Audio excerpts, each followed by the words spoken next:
now that we have a handle on classes and object-oriented programming in Java here, I think it's very important. It's time for me to introduce you the back end per se of the Java language. As we always, you probably have heard me speaking of this in our previous lessons.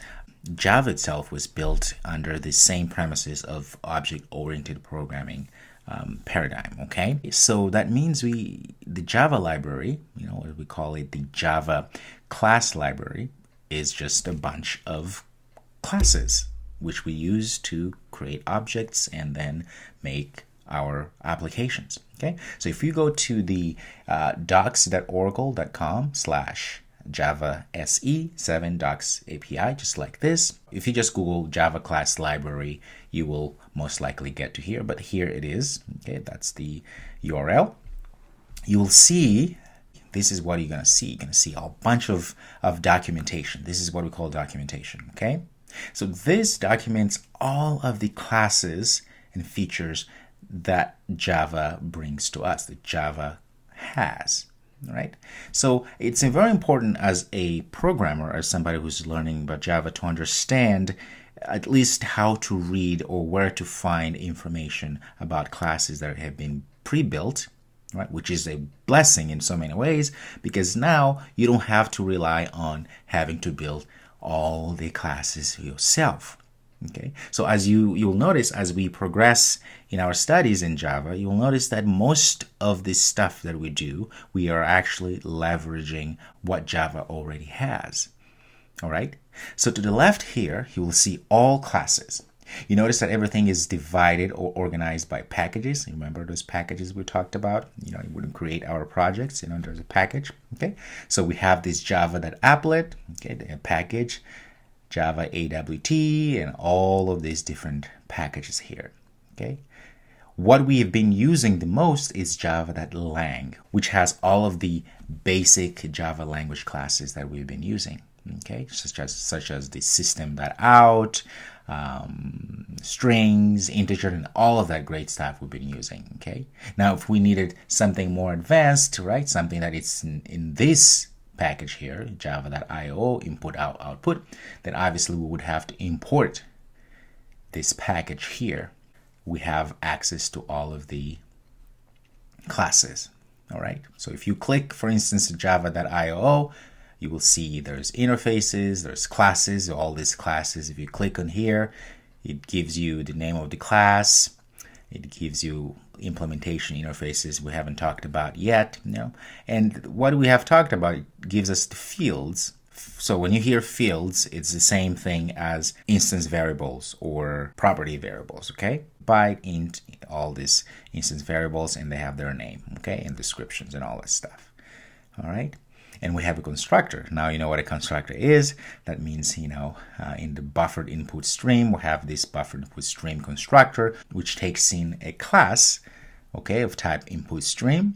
So it turns out you can actually pass in classes instead of constructors and or methods. You will see that later on in all these things. So now you go down here, you see there's methods. Okay, there's this method called available. There's this method called close, right? Because we're talking about input stream, which again, we'll talk later, but I don't want you to get bogged down by the lingo here. But just understand that you have all of these things that you can go and check it out and see what you need to use in certain situations. Okay, so now let's go back to our package here at the top, and what we're going to look at is the java.lang, which is what we have been using so far. It has all of these different classes that we have learned to love. Yes, right away, like as you can see at the bottom here, we have classes, boolean, byte, all of these are classes, character, right? You go down, math, number, and all these different classes. Look at that. Okay, even a string is a class too. Okay, so all of these are classes. Okay, and a lot of other things here that we haven't talked about, but we will. All right, so let's take one class here, and I will demonstrate how to use it as an example. Okay, let's see. Let's go ahead and look. Let's look at Stringbuilder. Click on that. So let's read together here. So it's a class Stringbuilder. Okay, so it has some information about the Stringbuilder class. Right, You can read on your own time. So it tells you everything about that we need to know about the class and how to use it. And then it tells us the constructors, right? Again, it has some overloaded constructors here, remember? So the string builder, it's the default constructor. Then we have this one that pass in a sequence of characters, okay? And you can pass in integer for the capacity, and so forth. And of course, you have behaviors of this class here, or methods, right? So you can append. So this class can append booleans, can append characters, can append even arrays of strings, of characters, and so many other things you can do with it. Now you can see if you were building an application or building a program and you wanted a more flexible string builder, or something that you can append and add strings or remove certain strings or certain characters of that string, do a lot of things to a certain string, then you would know where to find it. You can go here and come and find in the library and find a class that will best describe what you want to do and go for it. So in this case, let's go ahead and look at this string and how to implement it. All right.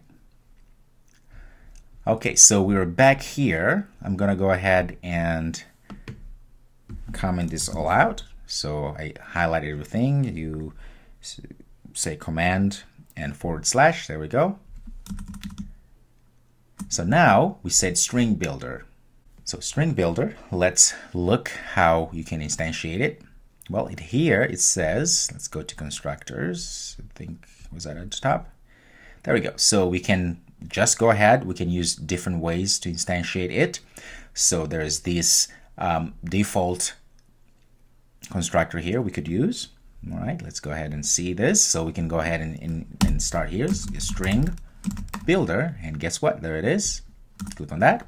I'm gonna call this string builder is equal to new string builder. Okay, we don't have to pass anything because again, there's a lot of different constructors. Yeah, so that's the only one we want.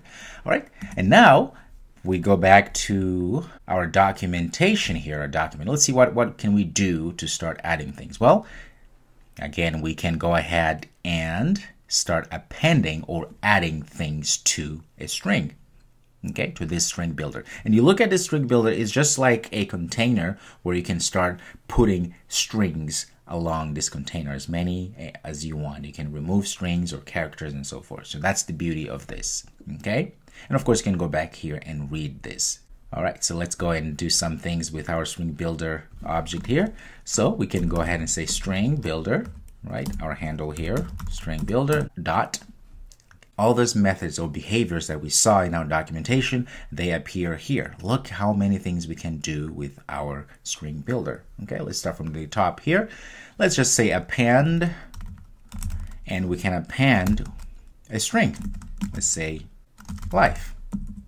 There we go. If you go system.out, println.